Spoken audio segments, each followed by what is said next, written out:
Hello students, welcome to our channel Curiosity Education. Today we are starting with a new topic that is factors affecting of a chemical reaction. Last time हमने क्या क्या complete कर लिया है, instantaneous heat तक complete कर लिया है, जिसमें हमने ग्राफ्स भी समझे थे, है ना।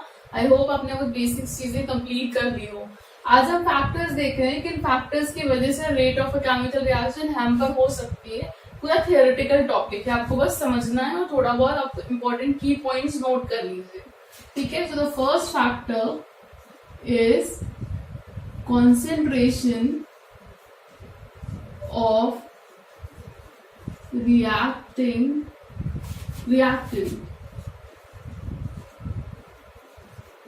First factor is what? Concentration of reactant.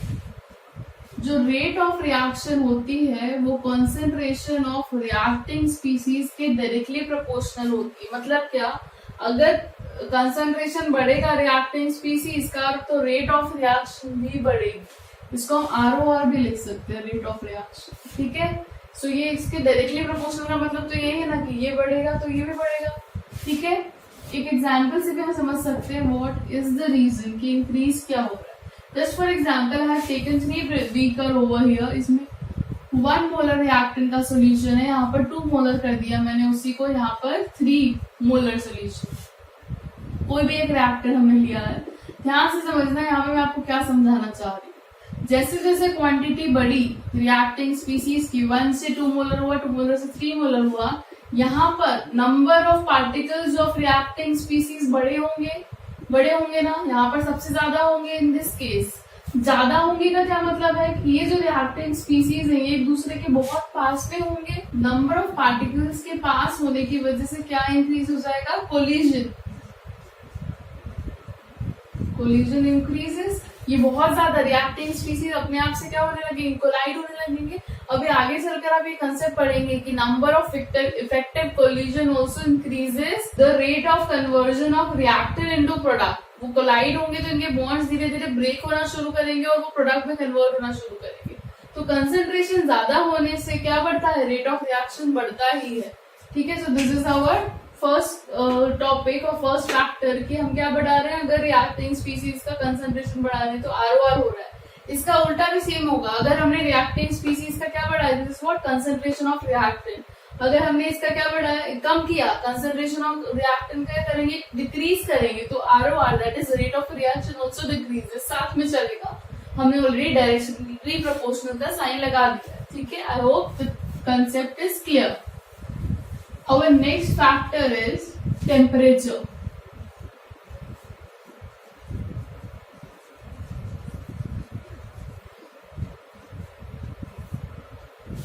Generally, for all chemical reactions, with increase in temperature, chemical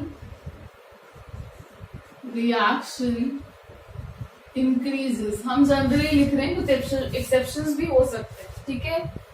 तो जनरली अगर केमिकल रिएक्शन की स्पीड बढ़ रही है मतलब क्या हो रहा है? रिएक्टेंट्स किस में कन्वर्ट हो रहे हैं? स्पीडली प्रोडक्ट में कन्वर्ट हो रहे हैं। इसीलिए टेम्परेचर भी एक इम्पोर्टेंट फैक्टर होता है। अगर हमने टेम्परेचर बढ़ाया तो क्या होगा? रेट ऑफ रिएक्शन जल्दी हो जाएगी, स्पीड अप हो जाएगी। यहाँ पर एक जो सबसे इम्पोर्टेंट पॉइंट आपको याद रखना है वो ये है, for every 10 degree rise in temperature,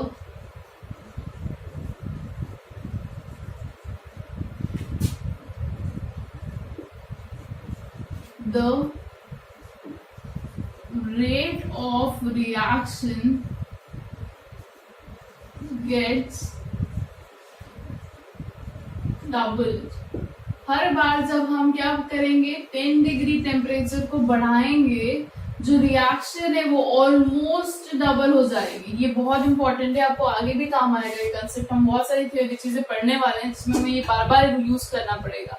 हर बार जब हम 10 डिग्री राइज कर देंगे टेम्परेचर, जो रिएक्शन जिस पेस से हो रही है उससे डबल स्पीड से होने लगेगी। ये टेम्परेचर का इफेक्ट है, ठीक है। जो हम कहाँ पर देख रहे हैं? फैक्टर्स। तो 2 फैक्टर्स हो गए, एक concentration of reactant, second is temperature. Next one is nature of reactant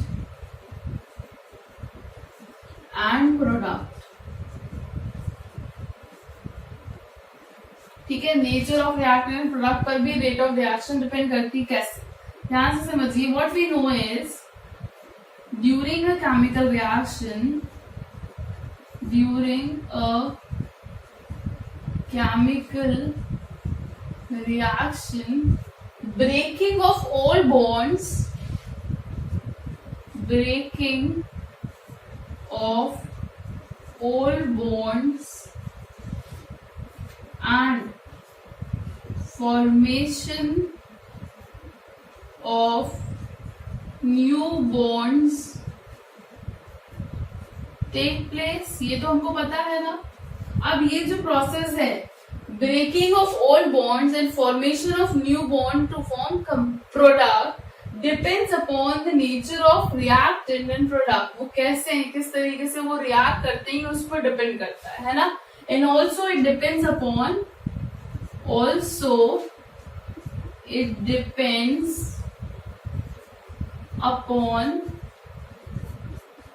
the number of bond involves, कितने नंबर ऑफ बॉन्ड ब्रेक होने वाले हैं और कितने नंबर ऑफ बॉन्ड बनने वाले, उस पर भी तो डिपेंड करेगा कि किस तरीके से, कितने पेस पे रिएक्टेंट प्रोडक्ट में कन्वर्ट हो रहा है। एक तो किस पर डिपेंड कर रहा है कि किस तरीके से ओल्ड बॉन्ड ब्रेक हो रहे हैं और न्यू बॉन्ड फॉर्म हो रहे हैं, क्या उनका पेस है, क्या केमिकल रिएक्शंस हो रही है ब्रेकिंग में और मेकिंग ऑफ न्यू बॉन्ड्स में, एंड ऑल्सो कितने बॉन्ड्स इन्वॉल्व है during the formation of reactant to conversion of reactant to product. तो ये दो इंपॉर्टेंट चीजों पर डिपेंड करता है nature of reactant and product. ठीक है, इसके लिए हम एक एग्जांपल देखते हैं। अगर हमने नाइट्रोजन मोनोऑक्साइड को कंबाइन किया ऑक्सीजन से, तो ये बनाएगा 2NO2। एक और रिएक्शन है जो इसकी सिमिलर ही है, जब 2 carbon monoxide combined with oxygen, तो they also form 2 CO2। But the interesting point is this कि ये जो रिएक्शन है ये बहुत फास्ट होती है। क्या होती है? Fast. In the second reaction is slow. हमें क्या दिख रहा है कि जो दोनों रिएक्शन है उसमें मॉलिक्यूल्स सब कुछ सेम है, सिर्फ एलिमेंट ही तो अलग है। तो अगर ये फास्ट है तो ये भी फास्ट हो सकती है, बट क्यों नहीं हो रहा है? क्योंकि हो सकता है कि इस रिएक्शन के मेकिंग और ब्रेकिंग में जो बॉन्ड्स इन्वॉल्व है वो ज्यादा टाइम ले रहे हैं ब्रेकिंग में और फॉर्मेशन में, इसलिए जो नेक्स्ट वाली कार्बन मोनोऑक्साइड वाली जो रिएक्शन है वो बहुत स्लो होती है, वेरेस ऊपर वाली जो रिएक्शन है वो क्या होती है? स्पीड अप होती है। तो it totally depends upon the reactant and product species, ये किस तरीके से ब्रेक हो रहे हैं और किस तरीके से ये फॉर्म हो रहे हैं। ठीक है, तो इस तरीके से ये 3 टॉपिक और 3 फैक्टर्स हमने कंप्लीट किए हैं। Concentration of reactant, temperature and nature of reactor and product. ये समझ में आया ना? दोनों सेम दिख रहे हैं हमें लगेगा कि ये हो रही है तो ये भी होना चाहिए, बट क्यों नहीं हो रही है? कि हो सकता है जब सेकेंड वाली रिएक्शन हो रही है तो उनमें जो बॉन्ड ब्रेक हो रहे हैं वो टाइम ले रहे हैं, जो न्यू बॉन्ड्स बन रहे हैं उनमें भी टाइम लग रहा होगा, या फिर नंबर ऑफ बॉन्ड्स जो है ब्रेकिंग के लिए वो ज्यादा है। बहुत सारे फैक्टर्स हो सकते हैं, हम एक रॉ इफेक्ट देख रहे हैं, है ना। सो ये हो गए 3। Next is surface area. Surface area, surface area also plays a very important role for rate of reaction. ध्यान से देखना, with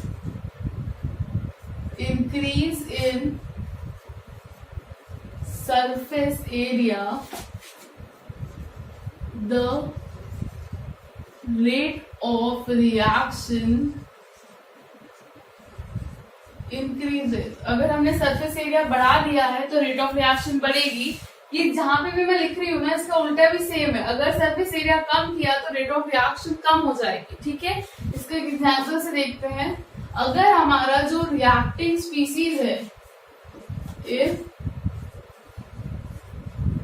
reacting species is solid, then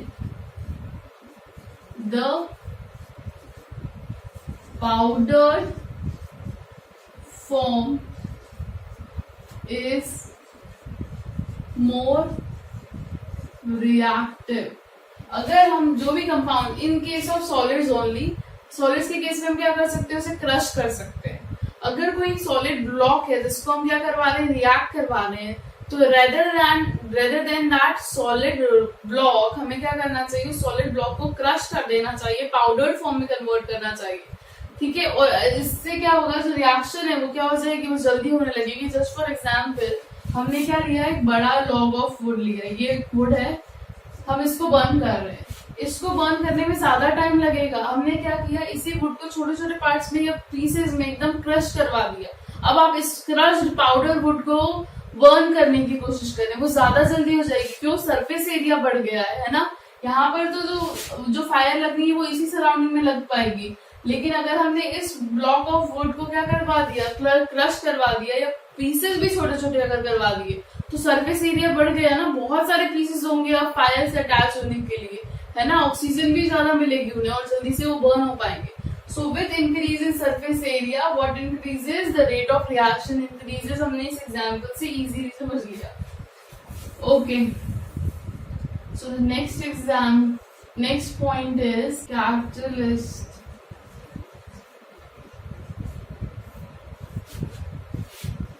They react or they increases the rate of reaction without undergoing any change, undergoing